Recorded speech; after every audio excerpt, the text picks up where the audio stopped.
That was just to get your attention. I'm here to issue you a very important invitation to come to a meeting that's being conducted by the U.S. Navy tomorrow, Tuesday, August 19th, at 7 o'clock at 191 Avenue of the Palms on Treasure Island in a building named Casa de la Vista. And to explain to you why I'm inviting you to this meeting, I'm going to tell you a little story. There was an 11-year-old girl who lived on Treasure Island with her family. And about 3 years ago, she asked her mom if she could have a parakeet for a pet. So her mother went out and bought a parakeet, brought it home, put it in a cage, it tweeted away, and in short order, they found it on the bottom of the cage with its little feet up in the air. So they wondered why that was, but this little girl really wanted a parakeet. So they went to San Francisco, bought another parakeet, brought it home, put it in a cage, it tweeted away, and then very shortly they found it on its back with little feet in the air, dead on the bottom of the cage. So again, this seemed rather strange. They hadn't had it for very long, and they decided to give it a third try.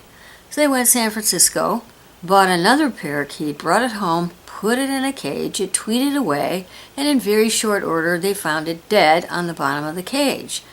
And this seemed very strange. But they love the animals that we share this planet with. They respect them.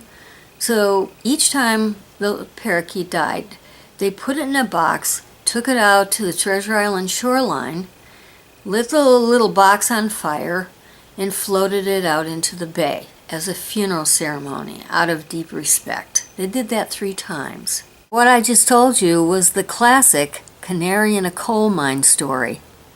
About 2 years ago, that was a year after the parakeets died, the 3 rounds of parakeets, people on Treasure Island began to learn, partly through the excellent work of 2 investigative journalists who went out there with Geiger counters, dug a hole, and pulled out dirt that was extremely high radiation level, spiking radiation, and they reported on it.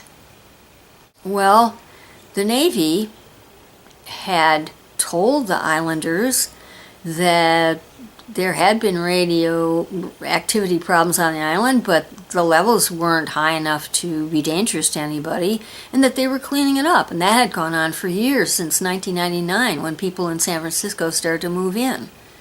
But these journalists discovered levels that were dangerously high. Now, on Treasure Island, they found over 600 objects that are radioactive in the soil underneath the homes of people, in their yards, at bus stops, in parks. They've pulled out over 600 of them. And tomorrow on Treasure Island, the Navy, who's responsible for all of this, is going to have a meeting in which they explain how they made Treasure Island radioactive and what they're doing about it. They've had several reports. The Navy puts out long reports. They did one in 2006, one in 2012, but it keeps being discovered that they aren't telling the whole truth. So it would be very important for you to come and watch this performance. Watch these people and how they describe what they're doing, just to let them know that people are paying attention. Because people on Treasure Island, the islanders who live there, many of whom are very low income and were invited out to live in the housing out there and were not told it was radioactive, are getting ill. They're getting cancer, and they're getting all manner of other things as well. There are 500 children in that group. Just like the little girl with the parakeet. She's ill too. So it would be really important for you to come and watch this and let these people know you're paying attention. I would be very grateful if you would.